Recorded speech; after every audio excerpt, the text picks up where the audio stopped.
You are listening to Arcane Carolinas, an exploration of the Carolinas' folklore, legends, myths, and modern weird. Each episode, we examine the historical context of our topic and aim to preserve some of the stories that help make this part of the world such a fascinating place.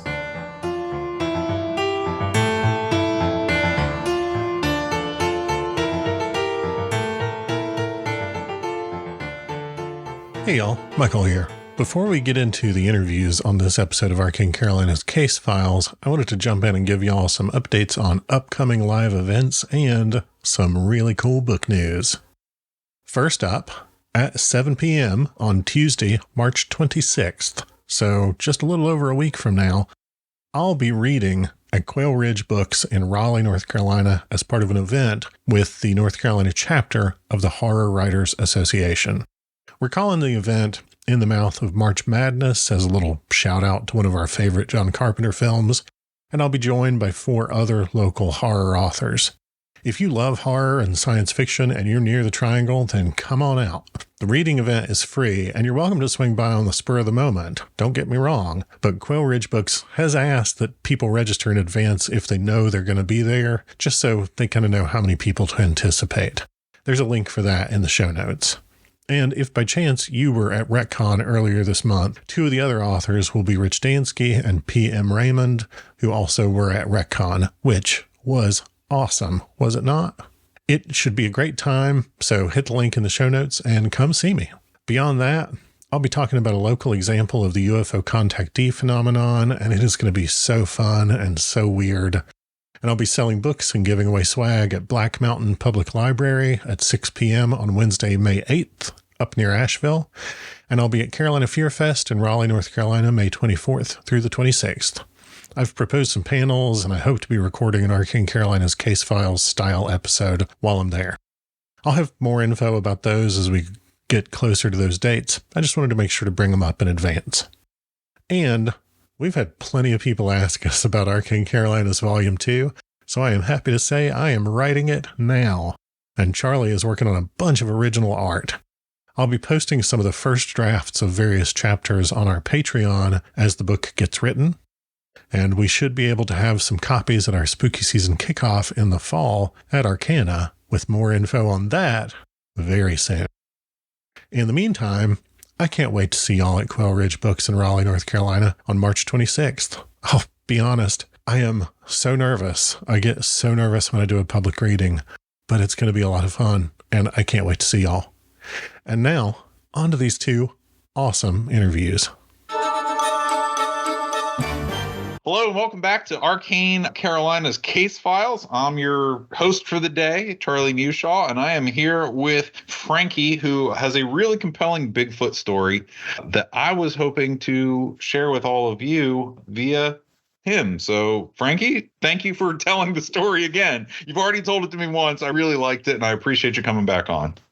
Okay, so what we've got is, first of all, I spent my career as a law enforcement officer. I don't want to say people tell me all kind of stories, and some are true, some aren't true, but this one actually came from another law enforcement officer, and I know him, believe him, stand-up guy, everything in the world to lose by telling a story like that, but here's the story. So when the guy is younger, he's probably 11 or 12 from my recollection. He's a younger guy. He's got a younger kid with him. They're at the family farm, and down below the farm is a creek.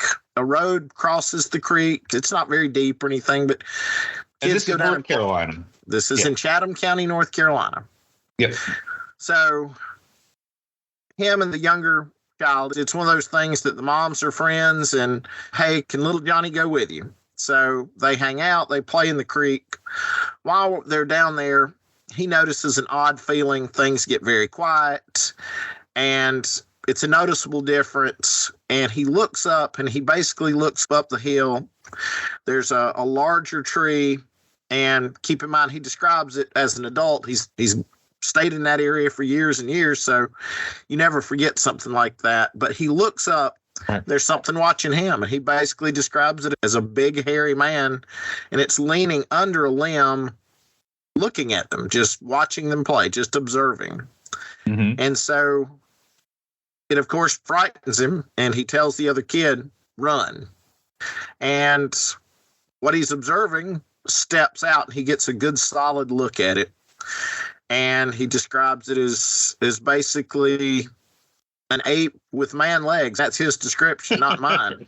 Right. And so for a kid, I imagine that would be traumatizing. He describes a very fast run back home. He tells the people on the farm. Now, the people that live there were relatives. He didn't live on the farm all the time. But when he tells the people, his mom was surprised, but the people that live there were not surprised. And they described it as, well, you've just seen that creature, the woods booger. And that's Right. their terminology. So that, of course, brings up other conversations about the woods booger. And what he's young, he's scared, and his dad is a dad. He expects his son to tell the truth and do the right things, and the kind of thing that if you relying on something like that, you probably get a spanking. And he's hesitant to tell his dad, but when he tells his dad is, I wouldn't believe you, but I saw the same thing while I was hunting. You need to stay out from that area. And so, of course, he's curious and talks to his dad through the years about it. And his dad describes basically the same thing, that he's in a deer stand, elevated up off the ground. It's a good place to hunt because it's where the creek intersects with some fields. So you got food and water for deer. And what any good hunter would do, he knows his area, knows what he's doing, and he's watching this trail, here's movement. So you get your gun ready, and it's not a deer that steps out. It is, and he's described it as very loud, coming right out of the creek area, like something heavy moving through. Now, not on purpose making a lot of noise, but Right. he said it was so heavy sounding, he thought it could have been a cow, like somebody's cows got out. Yeah. But yeah. what walks out is a brownish red covered creature. And he describes it as Bigfoot, just the classical Bigfoot story. So that's kind of family lore, and they're talking about it through the years. And the family that lived there had built a chicken coop. And I remember distinctly his part of the story was one of the things was they'd put the chicken coop in a good area, not too far from the house, but not so close that they'll drive you crazy or you'll have the odor from the chickens, but just far enough that it's usable. Chickens go missing, and the tin is pulled up on the roof. Most people or animals. Container, you just feel blue, reach in, pull one out, close the. I guess that's the way you get your McNuggets if you're that height. They work on it, fix it, and eventually whatever's doing it just basically rips the whole thing apart, just destroys it. So they end up having to move the chickens to basically a barn out there. Mm-hmm. And the guy told the story of basically they would throw scrap food out in the woods, and he described it as basically, hey, whatever animals in their area, it's like, hey, free buffet. Mm-hmm. So years pass, and he's a teenager now. So he is with his dad, with his uncle, and a cousin that keep in mind, these are country folks, hunters, sportsmen, farmers. They get outside living, and they're well aware of the animals that are in the area. There's no mistaking in this area. If a black bear passed through, it would probably make news. You don't see them, but it's occasional. Once in a while, you'll have a motorist see something or hear something, and it'll have been like a black bear. But black bears are small. They're really in the mountains. We've rode 4-wheelers, and they'll be around the trash dumps. Just avoid them, and they'll pretty much run away. But these guys are well aware. They're not going to mistake an animal for something that it's not. And if there was any question, I doubt they'd say anything about it. So the kid that's with them is describing, hey, I saw a buck today. Well, where'd you see a buck? He's talking about deer hunting, all proud that it was sitting on that hill over there. And they were like, which hill? And so he said, the buck stood up and walked off. And they said, 2 legs or 4 legs? And he says, 2 legs. And they're trying to figure out, it's just a kid telling a tale that he really doesn't understand what the animal is. So they go over there and they actually find footprints, and they cast one of the footprints. And so I've told him I would really love to see that just because of the proximity. I know the area, but apparently they cast big human-sized footprints from that area, and they're still in existence today. And so they're back in that area hunting, same area that the kid told them that. Mm-hmm. And he said that while he's out there, basically a lot of deer comes running, like a small herd, if you will. And a small herd here could be 3, 4, 5. I've seen as many as 8 in a group. But they come running, and he describes it in the eastern part of North Carolina, people hunt with dogs. Mm-hmm. So traditional, you put the hunters out in one area, and in another area, they put the dogs out, and they run the prey to the hunters. The dogs will push the deer to the hunters, and it is what it is. Mm-hmm. So he describes the deer coming at you like that. They are running from something. And then he sees the same thing that he saw as a child, but now keep in mind, he's in his upper teens mm-hmm. and well armed at this point. And he said, whatever, it realized he was there and was upset that he was there. So it started hitting trees and pushing trees. And he said it was shaking trees like a sapling is something maybe a couple of inches across. As a grown man, I could easily grab a small tree, shake it. He said, but this thing's pushing larger trees mm-hmm. and shaking them and making it real clear, I'm upset with you.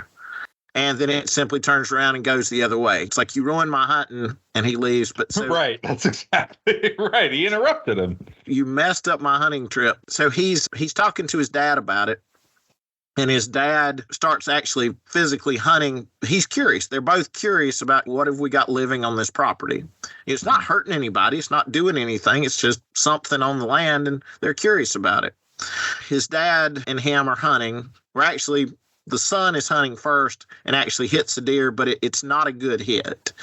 And any sportsman will tell you that you don't want to wound an animal. You want to stay out there. You don't want anything suffering. If you're out there to hunt, it should be a good, clean hit, good, clean kill. And you take things that you eat. You don't hunt for sport. That's the mentality in this area. So the short version is he shoots a deer, not a good hit, stays out into the late hours looking for it, can't find it, marks where the end of the blood trail is, which means either it's going to live and make the bleeding stopped, or it's lost enough blood it's going to be in close to that area. So you mark it. They marked it with a tape, that fluorescent tape. His dad goes out first thing in the morning and goes out where the tape is and says the deer's about 50, 75 yards from your tape, gives him directions. Go get your deer. And he goes out there and can't find the deer. But what he does find is where the deer was. The grass is mashed down, blood, plenty of blood. This is where it succumbed to its injuries. The dad had seen it. It's exactly where he told him it should be. The only problem is the deer's gone.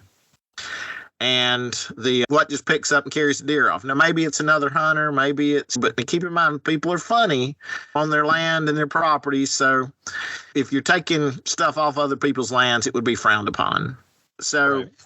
The dad they're bothered by it, but keep in mind, it's neither here nor there. You can't prove what happened to it. You've got an hour or two that they can't account for what happened to the carcass, the body. But whatever, it was obviously something capable of carrying a full-size deer off with. And I know this sounds terrible, but a lot of guys will dress the animal in the field, which leaves certain distinctive marks. And there will be, to put it nicely, they'll do things in the field so to cut the weight on the animal, bringing it out. And there was no evidence of that. Deer's just gone. So the dad starts hunting that area more frequently. And number one, there's obviously deer in the area. Number two, I'm curious about what happened to the deer over here. Is it we got somebody poaching, or what have we got? And then the dad sees it for the second time. But this time the dad sees it really well through the rifle scope at distance, but enough to make out like facial features and body size. And he describes it as thinner than the first time that he had saw it. It's not as thick body. Now, whether it's the time of year or something's just thinner or something, maybe a different whatever. Right. But he describes the eyes as pretty much a lot darker than human eyes. He describes it as just darker, bigger pupiled, darker black eyes, and but a man-like face and just hairy, just completely covered in hair. The big hairy monkey man. So yeah, the big hairy monkey man. But then the question happens is do I shoot this thing? What do I do? And it was apparently enough human-like that I don't know if I can kill it. I don't know if I could shoot it. Right. And so he erred on the side of you don't want to make a mistake like that, and he simply watched it walk off. And so you've got multiple sightings by the same family, all credible people and all hesitant to tell the story. Sure. But and a lot of guys knew that I collected stories like that. I love the odd, and it's show me something different. And I think for me, one of the things that was really compelling there's many things that are compelling about this. The first time we talked that I was like, would you be willing to record this for an episode? The first is you have the Oz effect during the first encounter where everything, like the sound and everything, and the atmosphere feels like it gets sucked out of the area. And it's like you're fixated on that creature, and that from the childhood account. Second is that we've talked about Chatham County a little bit on the show and the history of the county and some of the towns in it. What I don't think people necessarily can appreciate unless they've been here is how diverse it is ecologically. You've got areas of dense population, you've got rural population. We have microclimates where there's a specific kind of pine tree, actually, that only place it grows in the state is here in Chatham County because it's at the convergence of two rivers and there's like a microclimate there. It's a type of pine that you find up north a lot more, but it stays cool enough in that pocket due to the way the rivers align. That pine tree grows in Chatham County in that specific preserve only. So when you're describing the family farm and the land, and I think it's important to note as we discuss this, that there is a lot of ecological diversity in Chatham County. And you described a water source, a food source, like an ideal sort of area and the McNuggets, full-size McNuggets in a pen, resources that maybe a large animal could survive off of. I just think it's such a cool story, and it's in my backyard, metaphorically. So I think it's great, and I really appreciate you being willing to share this.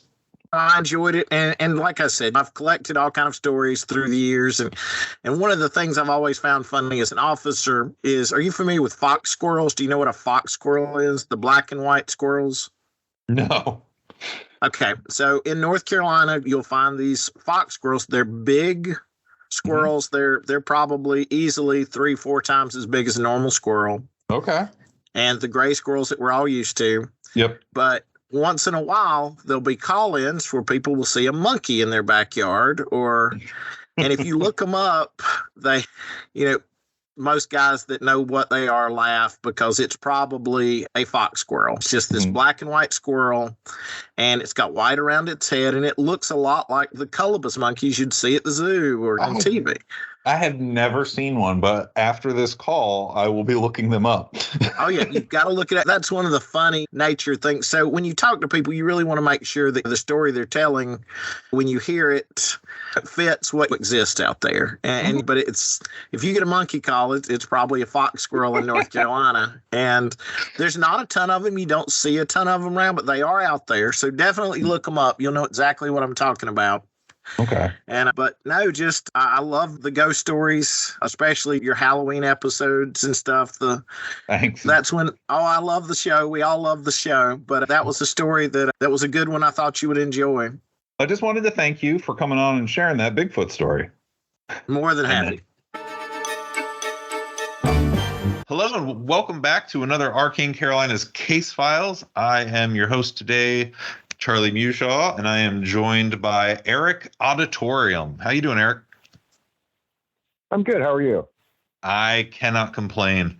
So we met on Instagram because you post some really cool stuff, and we follow each other's accounts. You are a self-described sword swallower, Sasquatch hunter, and hot dog enthusiast. That is correct. Those are all excellent things to be. So in particular, you post a lot about a certain museum. Do you want to share a little bit of that with us? Yeah, it's called the Museum of the Bizarre, and it's here in Wilmington, North Carolina, in downtown Wilmington. It's at Orange and Water Street, and it's basically what it sounds like. It's a museum of bizarre objects and oddities. I've worked oddities museums most of my adult life, and this is the widest collection I've ever worked. everything from movie props to real shrunken heads to old Aztec and Mayan sculptures, tons of true crime and serial killer memorabilia. Pretty much anything you could think of. Cryptozoology. I also do sword swallowing shows there. Yeah. I'm a floor person. I'm assistant curator. I'm the resident sword swallower.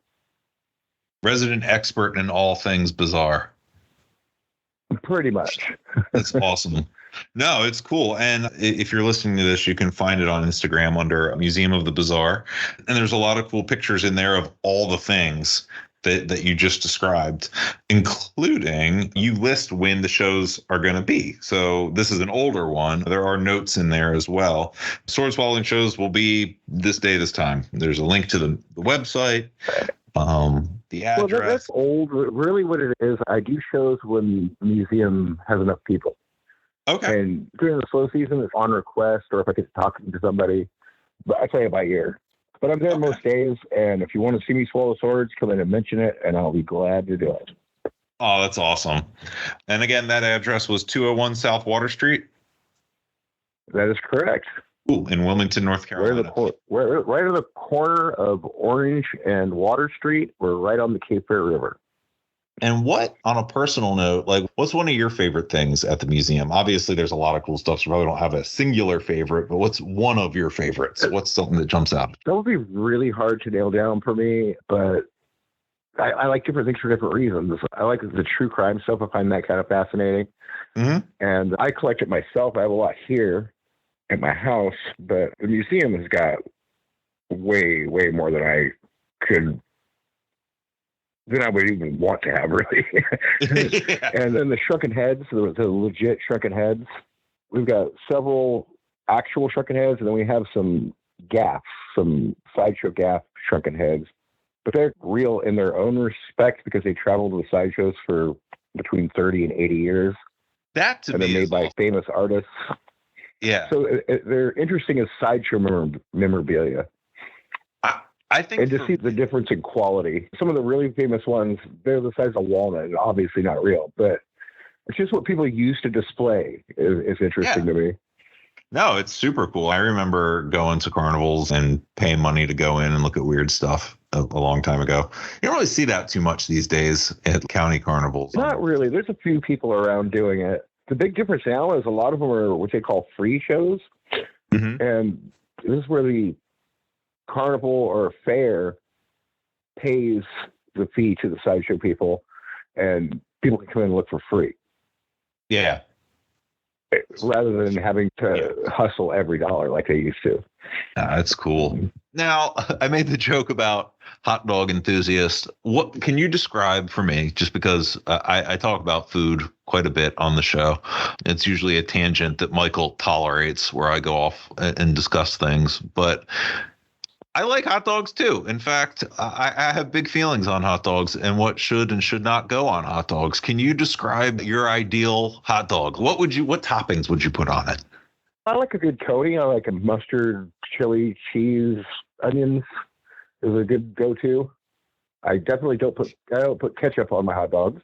I'm of that school of thought. But pretty much to me, anything goes on a hot dog in the right combinations. I like cream cheese and preserves. I have a friend that is a hot dogs with cream cheese evangelist, and he's always been pushing me on that, and I'm like, nah, I'm good, man. So that's funny. I've become a big fan of fruit on hot dogs. I started with, I think probably with pineapple. I was doing like pineapple teriyaki hot dogs. Mm-hmm. And then I made one with baked apples the other day. It was bacon, baked apples, pepper jelly, and maple syrup. Ooh, that's complex. It was good. Do you subscribe to the school of thought that the hot dog is a sandwich or that it's its own thing? I think it's its own thing. I think a hot dog is not a sandwich, but you can make a hot dog sandwich. That's what I like that. I like that. Yeah. If you want to use a hoagie roll or a couple pieces of bread, you want to slice your hot dogs. There's a lot of ways to make a hot dog sandwich. Right. Yeah, I have but a hot dog is not a sandwich. But I've had that conversation with a different friend, not the one that I mentioned previously, but we had long running discussions about what constitutes a sandwich. And I was like, a hot dog on a bun is a sandwich. And he was like, no, that's a hot dog. That's a separate thing. And made the point that you just made of, if you cut the hot dog differently and put it on bread, you can absolutely make a hot dog sandwich. But the hot dog on the bun by itself, in his mind, was more along your school of thought. So that's awesome. You mentioned cryptozoology a little bit. Do you keep up with any of the sort of ebbs and flows and the trends of cryptozoology, of what people are looking at these days on the internet? What's getting... I do a bit. I do a bit. And more interesting, and I was going to bring this up, but locally, we have a cryptid here. And working where I work, people come and tell me that they've been spotting it again. And they don't really like to tell regular people about it because they don't want to be ridiculed. But when they're at the Museum of the Bazaar talking to the weird sword swallower guy, they're more than happy to tell me and show me pictures. But this is Willie the sea serpent. People have been seeing it out towards Wrightsville Beach and hearing it really consistently from people from all over. Have told me they've seen something. Some people know about Willie and the other people don't. And they're all telling me they see the same thing, which is a Loch Ness style aquatic cryptid. I love aquatic cryptids, which is funny because I hate the ocean, but they are my favorite flavor of cryptid because it's mysterious. Weirdly, most of them come from swamps and lakes. Mm-hmm. Really, but this one is in the Cape Fear River and in the Atlantic. And there's been stories about this thing for hundreds of years. Yeah. I just found it interesting that around the same time, all these different people are telling me about seeing it. And your point of not everyone wants to talk about it always is accurate. I was talking to someone who has a place in Wilmington a couple of weeks ago, actually. And I mentioned, I was like, you know about the Wilmington sea serpent? And she was like, I don't. And I was like, oh, you should ask some people. So that's awesome. Cool. Where should people, do you want, and we can edit this out if you don't want, do you want people to follow you on Instagram? Oh, absolutely. In fact, my old Instagram got hacked. Okay. And I went from having 3,000 followers. Now I'm building it back from scratch and I have 300. How should people find you? It's Eric Odditorium. There you go. There you go. And that is, for folks listening, auditorium spelled ODD, not auditorium, but odditorium. That is correct. Just to reiterate it. Dude, thank you so much for taking the time to talk today. When we managed to connect on like a silly comment or something, I was like, oh man, I wonder if he'd want to come on a Case Files. So I really appreciate you taking the time. Yeah, absolutely. Thanks for having me. And there you go. Thanks for joining us. Charlie and I have sat down and recorded a bunch of episodes in advance, and we've even penciled in publication dates through Labor Day as we get ready for spooky season. So, thanks for listening, and we'll talk more soon.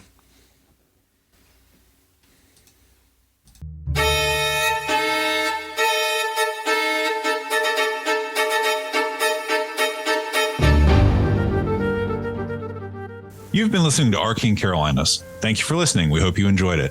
For more episodes, behind-the-scenes information, and links to our social media, check out www.arcanecarolinas.com, where you can also buy the Arcane Carolinas book.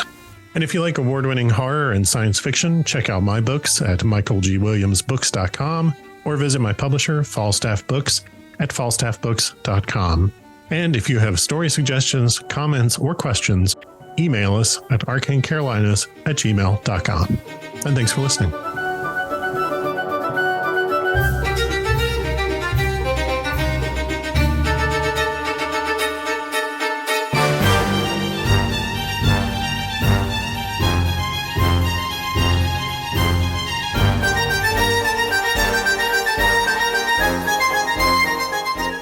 Yeah.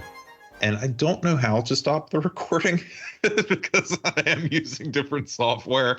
So we'll cut all this part.